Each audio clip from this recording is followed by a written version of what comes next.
menggunakan apa kira? Dengan menggunakan apa? Oh, jangka panggul, wis bisa.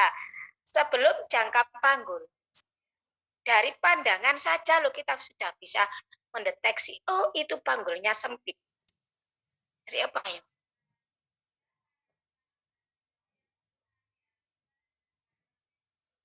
Tinggi badan. Ya. Katanya teori di skor Puji Rohyati, ya, tinggi badan kurang dari 145 itu sudah dianggap panggul sempit. Jadi kita tidak usah ngukur. Dari tinggi badan saja. Ingin masuk lebih dalam lagi, kita lakukan ukur panggul luar. Ingin masuk lebih dalam lagi, kita lakukan ukur panggul dalam. Nah, jadi panggul sempit bukan termasuk kegawat daruratan maternal neonatal. Ya. Terlambatnya deteksi. Memang banyak di kasus panggul sempit, ya. Masuk ke rumah bidan-bidan atau ke rumah sakit, oh ini kepalanya sudah turun. Nah, kalau kepala sudah masuk pintu atas panggul, berarti panggul ini apa? Pintu atas panggul tidak sempit. Tetapi pintu itu ada 3. Pintu atas panggul, pintu tengah panggul, dan pintu bawah panggul. Nah, ya. Lolos di pintu atas panggul. Belum tentu lolos di pintu bawah panggul. Pintu tengah panggul. Lolos di pintu tengah panggul. Belum tentu lolos di pintu bawah panggul. Nah, kayak gitu. Lolos kepalanya sudah keluar semua, tetapi belum tentu lolos bahunya. Tidak bisa keluar. Akhirnya ada kata-kata distosia bahu. Oleh karena itu, Dek, kalau kalian ada pasien tinggi badannya kurang dari 145, ya, walaupun dia tidak termasuk di teori gawat darurat, jangan ditolong, titik. Karena itu masuk di skor Puji Rohyati, masuk di penapisan. Nah, mungkin yang kalian ketahui di lapangan, banyaknya atau saudara-saudara kalian dirujuk sama bidan, dirujuk, kenapa panggulnya sempit, kepalanya sudah buka sekian senti kata Bu Bidan, tetapi tidak bisa lahir. Nah, tidak hanya kesalahan dari pasien, tetapi kesalahan kita. Ya. Tadi tidak termasuk ya. Kira-kira apa yuk? Sungsang. Sungsang bisa kita deteksi sejak dini. Bisa dengan palpasi. Palpasi kita kurang yakin, maka harus di USG, rujuk USG. Oleh karena itu USG itu sekarang termasuk syarat. Ya. Jadi trimester pertama USG untuk apa? Trimester kedua USG untuk apa? Trimester ketiga USG untuk apa? Kalau saudara-saudara kita di lapangan, sudahlah, kalau zaman dulu loh ya, yang saya dengar, saya enggak USG, itu untuk kejutan saja. Mau lahir cowok, mau lahir cewek. Nah, itu cara pikirnya orang zaman dulu seperti itu. USG untuk mengetahui cowok dan cewek. Sekarang tidak, Dik. Ya, ada perlunya. Jadi sungsang juga termasuk bukan gawat darurat. Nah, kesalahan siapa? Kesalahan kita sebagai penolong kurang canggih dalam mendeteksi. Tuh. Ayo, kira-kira apa ayo yang kalian dengar? Ayo. Ayo. Oke. Nggak pernah dengar lagi. Hamil 3 bulan. mengeluarkan darah, bior. Akhirnya dibawa ke rumah sakit. Kata dokter, ini adalah kehamilan apa?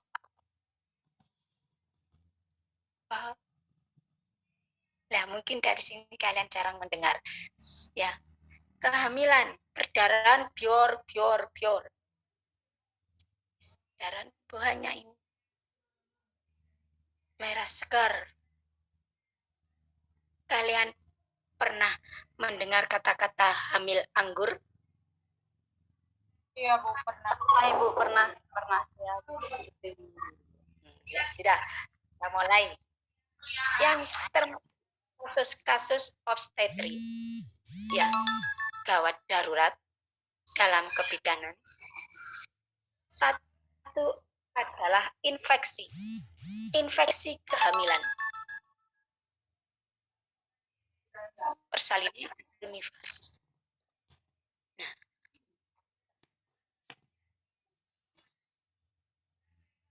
apa tandanya infeksi? Ibu ini hamil, panas, itu harus dicekkan. Ternyata dia mengidap penyakit bla bla bla bla. Tuh. Makanya satu poin infeksi ini. Infeksi, kalau sudah masuk ke infeksi berlanjut, maka dia akan menjadi sepsis. Sepsis tidak tertangani, maka dia akan masuk berlanjut menjadi shock septik. Tapi ini jarang terjadi. Sekarang orang-orang itu sudah pudar, kepercayaan zaman dulu sudah diubah. Sedikit-sedikit sudah diubah. Jadi kalau kok ada sakit, itu sudah berubah. Di daerahmu masih ada pengobatan apa itu? Kepercayaan orang tua. Ada enggak?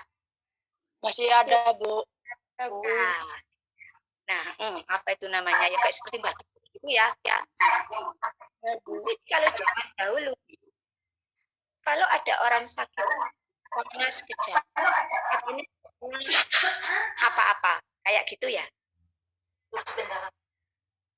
dibawa ke Mbah Dukun. Sekarang sudah tidak, karena setiap desa itu sudah ada bidan, bahkan sekarang bidan itu di satu desa lebih dari satu. Orang sudah mengerti. Jadi kasus infeksi, sepsis, dan shock sepsis ini jarang. Ini satu rangkaian. Itu dibawa, ditulis ojo nguasi dok wae. Yo. Kemudian kasus perdarahan ibu hamil pada kehamilan muda yang dinamakan kehamilan muda. Itu kira-kira kehamilan muda yang dinamakan perdarahan ibu hamil muda. Kasus perdarahan hamil muda. Kira-kira kasus siapa ayo? Lek orang hamil muda biasanya terjadi apa? Keguguran. Keguguran. Terus, apalagi artinya? Habis keguguran, wayu. Tadi loh yang saya ngomong perdarahan bior. Kehamilan anggur, Bu. Kehamilan anggur. Bu. Terus apalagi? Kurang satu. Kehamilan mola. Kira-kira apa? Kehamilan muda. Itu loh. Hamil di luar. Di luar apa kira-kira? Hamil di luar? Di luar rahim. Iya, hamil di luar rahim. Jadi ada 3 kasus kegawatan pada hamil muda. 1. Keguguran atau disebut dengan abortus. 2. KET atau kehamilan di luar rahim. Kehamilan ektopik terganggu. Lewis ono ini berarti terganggu. Bu, apakah ada kehamilan di luar kandungan yang tidak terganggu? Secara tidak langsung ya ada. Tapi saya jarang menemukan cerita. Kebanyakan kalau KIT itu terganggu. Perdarahan. Ya, 2 KET. Kehamilan ektopik terganggu atau di luar kandungan. Bu, di luar kandungan itu di mana saja? Banyak. Ya. Orang hamil normalnya ada di sini, kandungan di fundus. Kandungan kan seperti ini toh. Ada fundus, kemudian korpus, kemudian serviks. Puncak, badan, mulut. Orang hamil itu normalnya dia akan nempel di sini, fundus. Ini normalnya. Jadi plasenta nempel di sini. Itu normalnya. Kalau di luar situ, Bu, nah, berarti tidak normal. Di mana? Tapi sekitar masih di dalam kandungan. Ini namanya masih dalam kandungan. Nanti ada beda lagi, di mana plasenta itu nempel. Nah, terus di mana yang di luar kandungan? Berarti di luar sini. Kalau kalian mempelajari anatomi uterus, maka kalian akan menemukan ya tuba falopi, ya enggak, ovarium. Nah, sel telur itu bisa tumbuh di daerah situ, tuba falopi. Kemudian dekatnya fimbre. Nah, kalian tahu tuba falopi hanya sekitar segini, berapa inci? Ya enggak? Kemudian sel telur ini nempel di situ, maka dia akan membesar, pecah. Terjadilah perdarahan, sakit. Makanya dinamakan kehamilan ektopik terganggu. Tulis ya. Sekilas nanti kita perjelas di materi. Abortus juga seperti itu. Abortus itu ada macam-macam. Nah, yang ketiga adalah kehamilan anggur atau molahidatidosa. Nah, kenapa kok dinamakan anggur, Bu? Karena janin itu pembelahan itu tidak berbadan, tapi hanya berisi gelembung-gelembung, ya seperti buah anggur, gelembung lah. Setiap gelembung itu isinya adalah darah, ada pembuluh darah yang masuk. Inilah yang perlu mendapatkan penanganan yang cepat. Ya, baratnya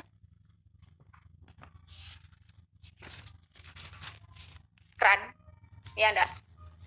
Kalau kerannya buka, maka air dalam tandon itu akan keluar semua. Begitu juga kehamilan anggur. Karena pembuluh darah ini terbuka, ya, maka darah dalam tubuh kita akan keluar semua. Ada 3. Sudah. Nah, di sini ada yang ditanyakan, yang dinamakan kegawatan pada kehamilan muda. Kenapa? Bu, izin bertanya, apakah misalkan dalam persalinan itu seorang ibu itu mengalami anemia, Bu, bisa kekurangan darah?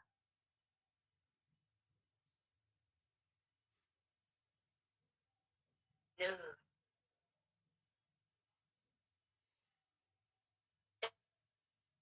dalam persalinan seorang ibu mengalami hanya kali. Begitu diketahui anemi, maka dia harus diberi terapi anemi. Oh, ternyata tidak anemi. Alhamdulillah, Islam. Tetapi cek yang kedua di trimester 3. Ini harus juga. Untuk apa? Untuk mencegah perdarahan. Karena bila si ibu ini hamil dengan anemi, kalau orang itu anemi, berarti kadar HB-nya akan rendah. Toh? Kalau kadar HB itu rendah, ya, maka kandungan zat fibrin ini juga rendah. Zat pembukuan darah ini rendah.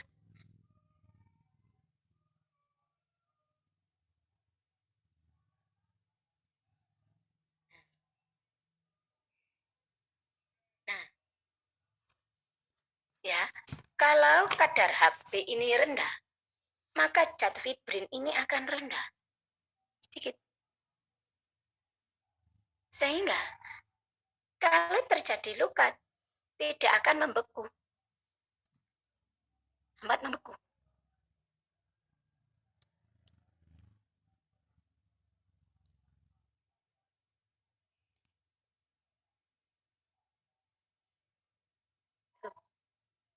Ya, terjadilah perdarahan. Nah, untuk mencegah perdarahan pada saat persalinan bagaimana? Dari buah. Nanti kalau sudah terjun ya, kalau sudah terjun insya Allah akan mengerti kok sedikit-sedikit.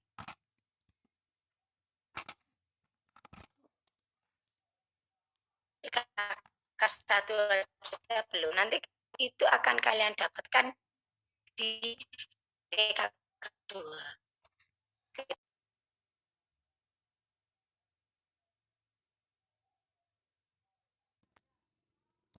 Ke mana itu? Ke uterus, ke dalam rahim. Tetapi perjalanan ini lambat. Entah karena anatominya atau fungsi dari fisiologis dari bulu silia ini ada masalah. Sehingga sebelum masuk di rahim, ya di uterus, dia sudah tertanam, sudah terjadi pembuahan. Berhenti di situ.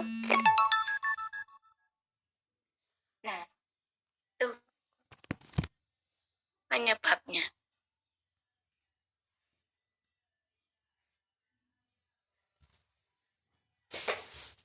Ya, ada bayangan sedikit. Nanti kita buat kelompok ini, kasus-kasus ini. Ini ada berapa kasus? 1, 2, 3, 4, 5, 6, 7, 8, 9, 10, 11, 12, 13, 14, 15, ada 20-an kasus. Nanti kita bagi kelompok yang terjadi pada trimester 3 atau 2.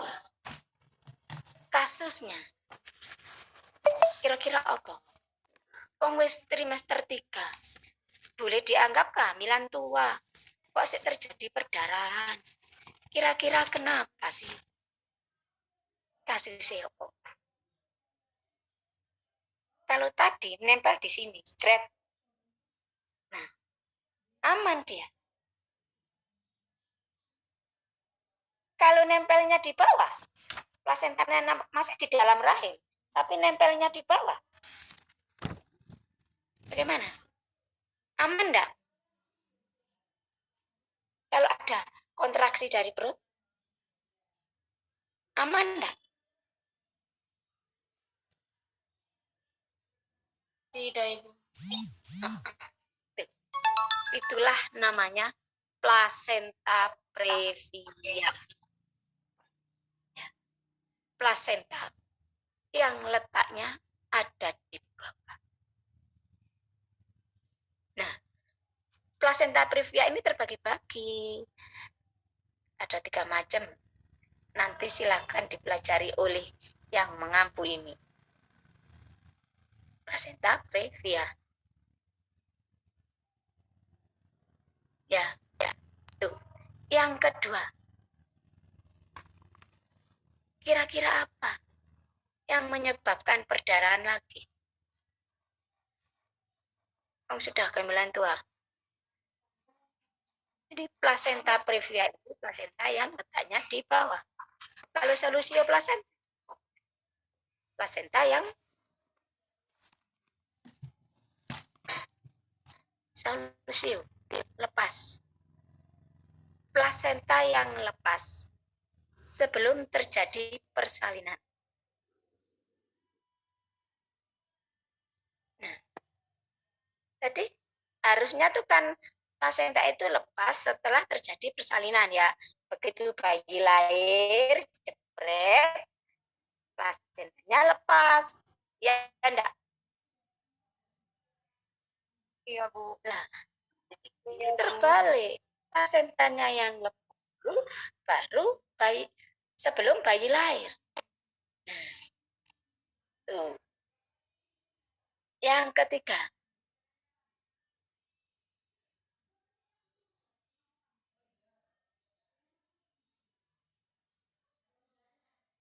ruptur uteri. Jadi uterusnya itu robek. Ini jarang terjadi. Kecuali satu, orangnya mau bersalin, ngudun di rumah. Kecelakaan yo. Kecelakaan, kemudian orang mau bersalin itu kan ada awal nyeri ya. Sampai mulai awal di rumah itu sudah ngeten. Sakit ngeten. Padahal pembukaan belum ada. Ruptur sudah. Nah, yang ketiga, cara nolong partus yang salah. Mungkin kalian dengar ya, itu loh, nolong bersalin, ya, itu lama sekali. Sampai sama Bu Bidan itu didorong perutnya, didorong dari atas gini. Nah, itu yang menyebabkan ruptur. Makanya kita tidak boleh ya, jangan melakukan kristeler. Apalagi drip partus buatan. Yang boleh melakukan partus buatan itu adalah rumah sakit yang ada OK-nya, yang ada kamar operasi. Nah, kita sampai jam berapa?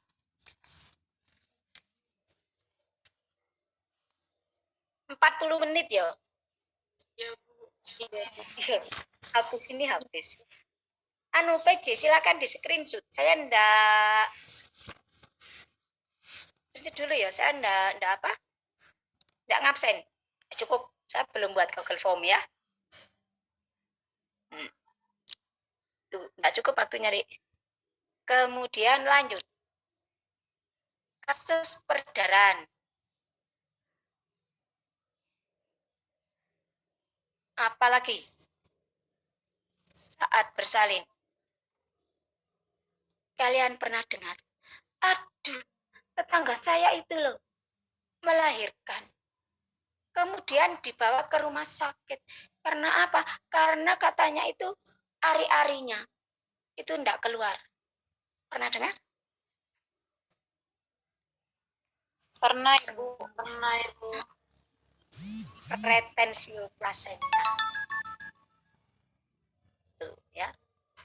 Nah, apalagi tetanggaku itu loh, habis melahirkan pertama enggak apa-apa. Dapat 4 jam. Itu langsung perdarahan banyak. Akhirnya dibawa ke rumah sakit dilakukan kuret.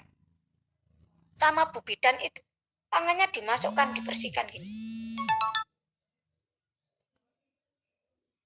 Kasus apa? Kira-kira apa? Melahirkan 4 jam terjadi perdarahan. Sama Bu Bidan dibersihkan pakai tangannya. Tangannya Bu Bidan masuk membersihkan. Nggak berhasil. Akhirnya dibawalah ke rumah sakit, dikuret sama dokter. Apa kira-kira? Ayo. Sisa plasenta. Jadi plasentanya tadi itu ada yang tertinggal. 1 jam, 2 jam. Tidak terjadi masalah. Karena ada kontraksinya ini masih kuat. Masih terkena obat-obat oksitosin. Begitu 2 jam obat ini habis, dia akan terbuka perdarahan.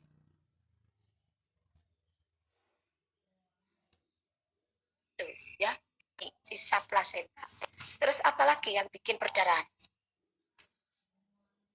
Luka.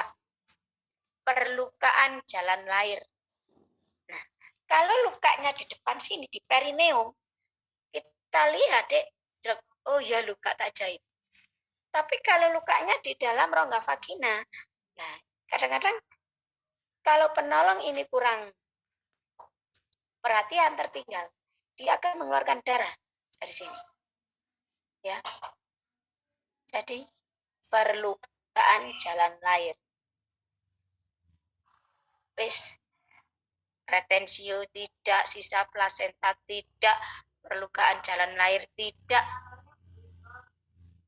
Kira-kira apa meneh?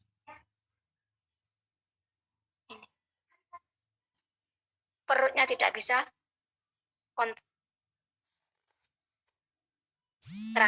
dengan bagus karena ada yang lain, ada sisa plasenta atau apa. Pokoknya tidak bisa kontraksi gini. Apa namanya?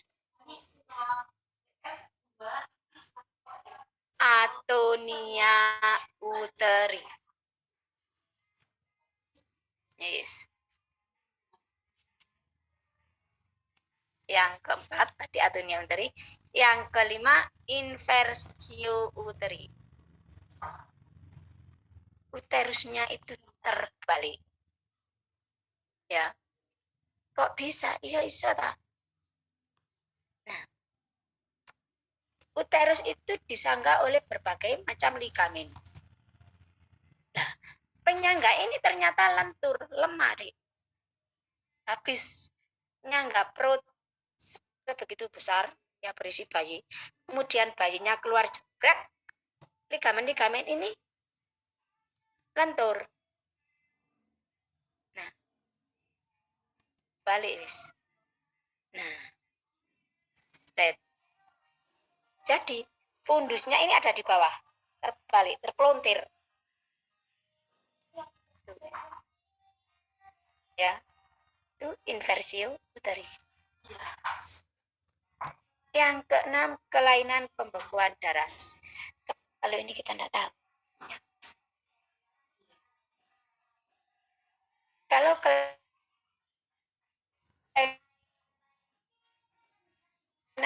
sisa plasenta, perlukaan jalan lahir, atonia uteri, inversi uteri tidak.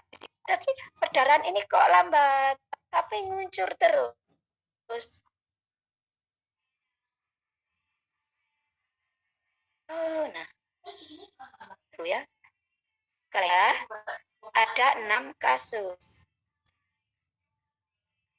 Kemudian kasus yang lebih gawat lagi, yang menyebabkan kematian di tahun-tahun sekarang ini.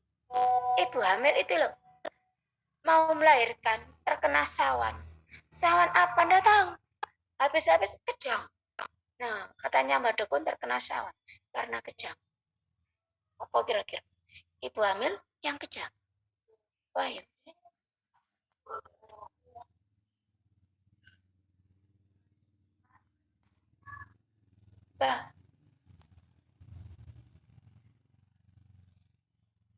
kasus apa itu? Kehamilan dengan keracunan atau keracunan kehamilan. Diagnosanya preeklamsi dan eklamsi. Ini saya buat 1 poin. Soalnya apa sih bedanya? Kalau eklamsi itu ada kejang. Ini 1 kasus. Nah, pada ibu, ya ini terakhir pada ibu. Tadi kalian ngomong, ibu ngomong, bisa masuk, bisa masuk, bisa masuk.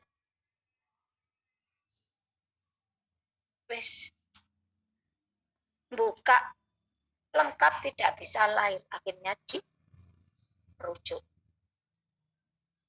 Apa tadi yang pertama tadi?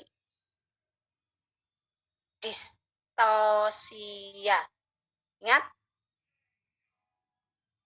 Nah, kasus persalinan macet atau distosia. Ini aja ya. Makanya, kalau tak rujuk, nanti saya dibilang bidan rujukan. Saya observasi lah. Jangan. Mendingan kita merujuk di awal daripada merujuk di tengah-tengah perjalanan. Wes distosia deh, ini namanya di tengah-tengah perjalanan sudah kita observasi. Sudah saya observasi, Bu. Buka 6 macet. Sudah saya pimpin, Bu. 1 jam tidak keluar-keluar. Nah, tengah-tengah perjalanan ini begini heboh kalau kita merujuk di sini ya. Jadi mulai awal kita deteksi agar tidak terjadi distosia atau persalinan macet-macet. Yes, ditulis. Nanti siapa saja yang kena. Nah, kasus komplikasi bayi baru lahir. Ini ada aspeksia.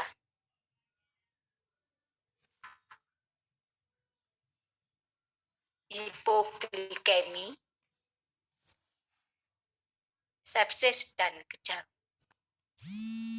Nah, aspeksia itu ada 2. Aspeksia dalam rahim dan intrauteri dan aspeksia ekstrauteri. Waduh, bayinya ini loh aspeksia